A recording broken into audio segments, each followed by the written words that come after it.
Olá pessoal, vamos a mais um vídeo sobre esboço de gráficos.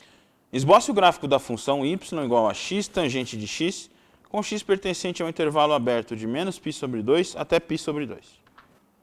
Bom pessoal, a gente vai olhar então para essa função e vamos seguir aqueles passos do roteiro para esboço de curvas, não é?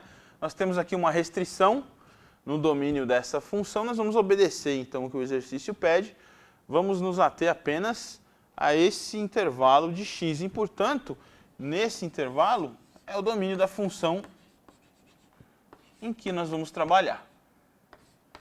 Evidentemente, se fôssemos analisar a função como um todo, teríamos aqui infinitos pontos de descontinuidade toda vez que a função, está faltando um x aqui, não é? Toda vez que a função x vezes a tangente de x for descontínua, isso ocorre em todos os múltiplos ímpares de π sobre 2, não é? Bom, então a primeira etapa é o domínio. O domínio já está aqui fornecido no enunciado. A gente vai trabalhar apenas com x pertencente a esse intervalo.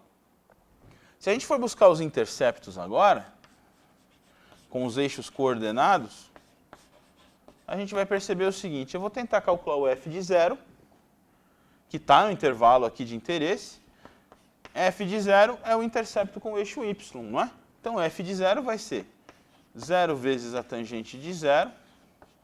Isso é 0. Então, o gráfico passa no ponto 0, 0. Significa, então, que o intercepto com o eixo x também acontece no 0. E é só neste caso, pessoal. Para x pertencente a menos π sobre 2 até π sobre 2, essa função x tangente de x só se anula se o x é 0. Então, ocorre intercepto na origem.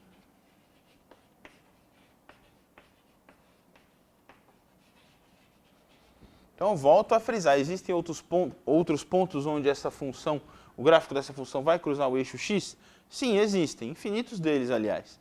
Mas no intervalo que nos foi fornecido, x igual a 0 é o único, tá? Interceptos, então, ok, o gráfico vai passar na origem. Vamos estudar a simetria para ver se a gente consegue fazer um gráfico mais simples usando os conceitos da simetria. Então, a gente faz o quê? Vamos calcular um f de menos x, lembrando, né, que a gente pode olhar para isso como f de x igual a x tangente de x. Então, o f de menos x vai ficar assim, ó. No lugar do x, eu substituo o menos x vezes a tangente de menos x. Se você se lembrar que a tangente de menos x é uma função ímpar, você já mata que a função fornecida ali é par. Se não, a gente pode reescrever a tangente como seno sobre cosseno. Então, teremos aqui o seno de menos x dividido pelo cosseno de menos x. E a simetria das funções seno e cosseno são mais conhecidas, né? O seno de x é uma função ímpar. Então, o seno de menos x é menos o seno de x. Menos o seno de x. Já o cosseno de x é uma função par, de tal forma que cosseno de menos x é, na verdade, o cosseno de x. E aí a gente pode observar aqui, ocorre um cancelamento desses sinais negativos e a gente retorna para x vezes tangente de x, que é igual ao f de x. Portanto, a nossa função é par. Ou seja, se eu quiser, eu posso estudar apenas de 0 a π sobre 2 ou de menos π sobre 2 até 0 e rebater o comportamento da função no eixo y, né? Isso a simetria garante para a gente. Então, olhamos domínio, interceptos, simetria. Vamos ao próximo passo, procurar as assíntotas.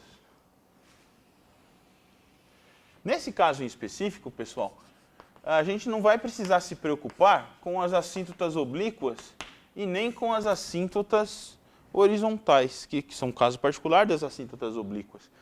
Se elas existirem, elas ocorrerão para x tendendo a mais ou menos infinito. E isso não ocorre no nosso exercício, uma vez que o nosso domínio está restrito nesse intervalo aqui.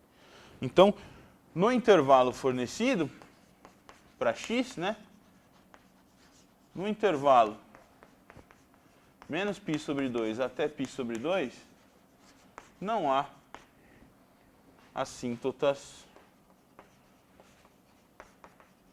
oblíquas, entre parênteses, aqui nem horizontais, né, que são um caso particular, quando o coeficiente angular aí é 0. Mas aparecerão assíntotas verticais. E a gente pode calcular uma delas. Usando a simetria, a gente vai saber a equação da outra. Olha só. Se eu calcular um limite da função f, eu vou fazer esse daqui, ó, x tendendo a menos π sobre 2 pela direita. Por quê? Não, bom, nós estamos nesse intervalo de menos π sobre 2 até π sobre 2. Eu não posso atingir menos π sobre 2, mas eu posso me aproximar pela direita desse valor. Então vamos calcular o limite. A gente vai ter o quê? O limite, quando x tende a menos π sobre 2 pela direita, é de x vezes tangente x. Isso vai dar menos π sobre 2, que é a tendência do x, e a tangente de menos π sobre 2 pela direita tende a menos infinito. Então, no fundo, essa conta aqui vai dar infinito, positivo. Significa, então, que x igual a menos π sobre 2 é uma assíntota vertical. Mas, pela simetria, eu posso concluir outra coisa também. Por simetria, eu posso concluir que o limite, quando x tende a π sobre 2 menos da f, estou atingindo π sobre 2 pela esquerda, por números menores que o π sobre 2. Isso também vai dar mais infinito. Afinal de contas, f é par. Então, nós temos aí já a assíntota e sabemos o comportamento da função à direita da assíntota em menos π sobre 2 e à esquerda da assíntota em π sobre 2. Vamos escrever isso. Então, portanto, x igual a menos π sobre 2 e x igual a π sobre 2 são assíntotas verticais. E vamos aqui, eu vou aqui ao canto da lousa, eu vou já deixar pronto um sistema de eixos aqui para a gente trabalhar. Então tem o x, o y está aqui, e o nosso intervalo, eu vou marcar as assíntotas aqui, vou botar 5 quadradinhos, eu tenho aqui uma assíntota em menos π sobre 2, outra aqui em π sobre 2. Sei que a função passa na origem, sei que aqui o comportamento está por aqui e por aqui. Resta a gente ver o crescimento e o decrescimento para confirmar o gráfico e a concavidade, né? Tem algo sugerindo que vai fazer uma curva como essa, né? Vamos confirmar isso com os nossos cálculos. Então, o próximo passo é estudar o crescimento, decrescimento e também, em conjunto, aí, os máximos e mínimos. Para fazer isso, a gente precisa estudar o sinal da derivada primeira da função, não é? Então, nós temos aqui a nossa f de x, x tangente x, eu vou derivar, calcular a derivada primeira. Temos aqui um produto de funções, vamos aplicar a regra do produto. Derivo a primeira, dá 1, mantém a segunda, tangente de x. Mais a primeira sem derivar, derivada da tangente de x, secante ao quadrado de x. Para estudar o sinal dessa função, eu sugiro a gente passar tudo isso para senos e cossenos. A gente vai ter algo assim. Seno de x sobre cosseno de x para a tangente, mais um x vezes 1 sobre o cosseno ao quadrado de x, que é a secante ao quadrado de x. A gente pode tirar o mínimo aqui e investigar a derivada da seguinte maneira. Nós teremos, então, um seno de x vezes um cosseno de x mais o x dividido por cosseno ao quadrado de x.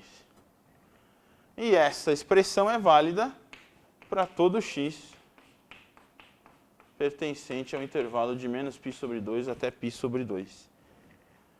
A gente teria problemas de existência dessa derivada exatamente nesses dois valores, né, por conta do cosseno, mas uma vez que eles estão fora do domínio, a ocorrência de pontos críticos vai ficar restrita ao caso da função f' de x ser anulada, que vai acontecer se o numerador for zero, né? Então vamos pesquisar isso daí. Quando é que essa derivada se anula? Se é que ela se anula. A gente vai ver que vai se anular. Quando o seno de x, cosseno de x mais x for zero. Essa aqui é uma equação bastante complicadinha para resolver, pessoal. Mas uma vez que o nosso domínio aqui está restrito, fica até razoável perceber que isso só acontece se o x é zero. Se o x for zero, eu tenho seno de zero vezes cosseno de zero. Portanto, 0 vezes 1, tenho 0 aqui, mais 0 no x. Então, isso só acontece para x igual a 0. Esse cara, então, para nós é o nosso número crítico. E agora a gente precisa estudar o sinal da derivada para decidir se esse número crítico é máximo ou mínimo. Vamos ali ao outro canto da lousa. Então, eu vou copiar aqui de volta a derivada, só para a gente ter uma ideia e fazer aqui o nosso estudo de sinais. Nós temos então a derivada f' de x, seno x, cosseno x mais o x, dividido pelo cosseno ao quadrado de x. Bom, pessoal, se a gente for estudar sinal, dá para perceber que no nosso intervalo, né, o nosso x está lá preso neste intervalo. Aqui embaixo, eu estou satisfeito porque eu sei que isso aqui é sempre positivo, não é? O cosseno aqui nunca vai se anular, porque os pontos onde se anularia estão fora do intervalo.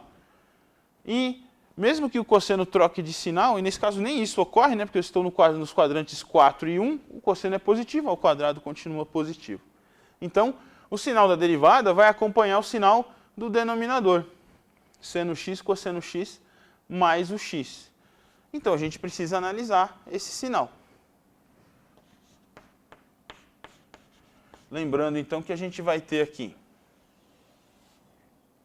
menos π sobre 2, o zero, que é um número crítico, sobre 2. Agora, como é que a gente vai estudar o sinal dessa função aqui? Bom, você poderia argumentar da seguinte forma: essa aqui é uma função contínua, é o produto de duas funções contínuas, e depois a soma com outra função contínua. Essa função é sempre contínua em todos os reais, em particular é contínua nesse intervalo. Então eu posso calcular qual seria o sinal dessa função quando x é π sobre 2, por exemplo. Se eu fizer essa continha, dá uma olhadinha. Se o x atinge π sobre 2, e eu posso fazer isso para essa função aqui de cima, não é? Só para ter uma ideia do sinal, pessoal. Ou, se você preferir, a gente pode até calcular qual é o limite dessa função quando x tende a π sobre 2 pela esquerda aqui. Mas, enfim, quanto que vai dar esse limite? Vai dar o seno de π sobre 2, que é 1, cosseno de π sobre 2, que é 0, vai zerar essa primeira parte, e isso aqui vai tender, então, a π sobre 2, que é um valor positivo. E como a gente viu que ela se anula aqui, e se aqui é positivo, esse sinal aqui é positivo, perdão, esse aqui vai ser negativo, não vai? Por quê? Vamos calcular aqui mentalmente. Qual é o limite dessa função aqui do numerador se o x tende a menos π sobre 2? O seno dá menos 1, o cosseno zera novamente. O x vai tender a menos π sobre 2, é um sinal negativo, não é? Então a gente vai ter aqui, olhando para esse diagrama,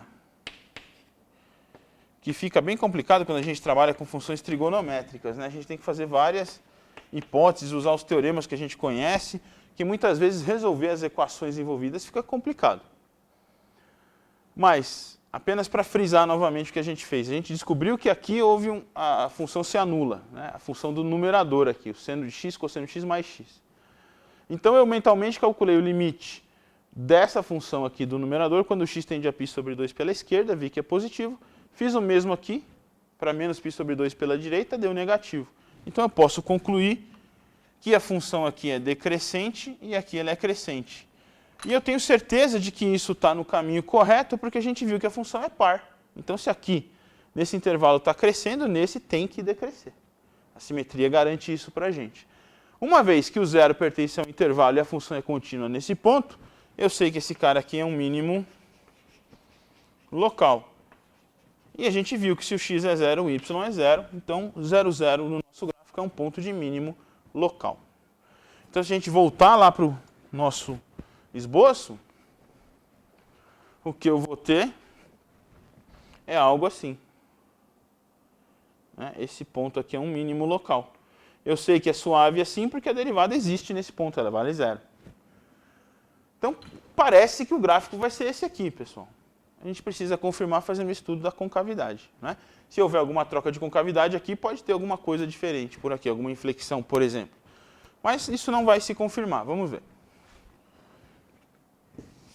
Vamos então fazer o estudo da concavidade, estudando a derivada segunda. Então, olha só. F duas linhas de x.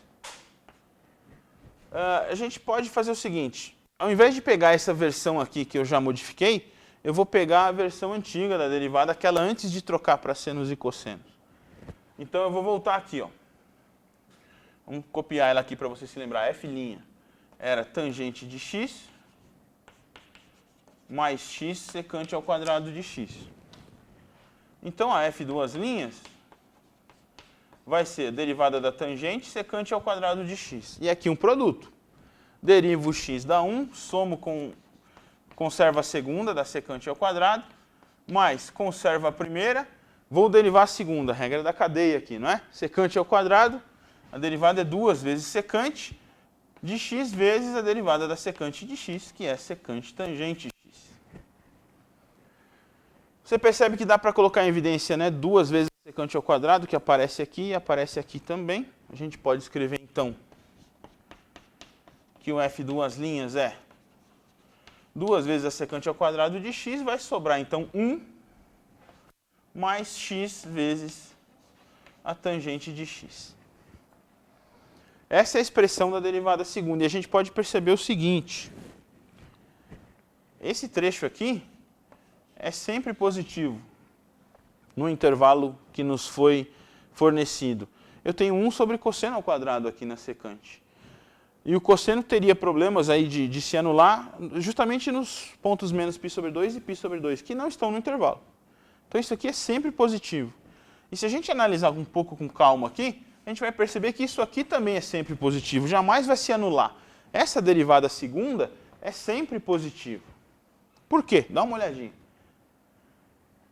Quando o x está tendendo de menos π sobre 2 até 0, ele é negativo, portanto. Então, esse x seria negativo. No entanto, a tangente de um número que está no quarto quadrante também é negativo. Esse produto se tornaria positivo, somado com 1 é positivo. E o raciocínio inverso também é válido. Quando o x está em 0 até π sobre 2, primeiro quadrante, o x é positivo, a tangente também. Então, esse cara aqui é sempre positivo, está somado com 1, jamais vai atingir o 0, portanto. Então, essa segunda derivada é sempre positiva, o que nos leva a concluir que a f é sempre côncava para cima no intervalo fornecido aí de menos π sobre 2 até π sobre 2. Correto? Então a gente pode agora usar essa informação da concavidade para terminar o nosso gráfico ali no esboço. E realmente vai dar uma função par, simétrica ao eixo y. A gente sabe então que tem que chegar aqui tendendo ao infinito, não troca de concavidade, chega suavemente num ponto de mínimo e depois vai embora para lá, até o infinito. Não vá confundir isso com uma parábola, não é uma parábola, a parábola cresce sem nenhum tipo de assíntota. E existe ainda gráfico deste lado e deste, que a gente não fez no nosso exemplo, uma vez que o exercício pediu que a gente se concentrasse só nesse intervalo. Então eu peço para você, como exercício, faça esse desenho no GeoGebra, verifique que no intervalo fornecido a gente acertou e, por curiosidade, dê uma olhadinha no que acontece do lado esquerdo aqui desse intervalo e do lado direito desse. Ok? Até a próxima, pessoal. Muito obrigado.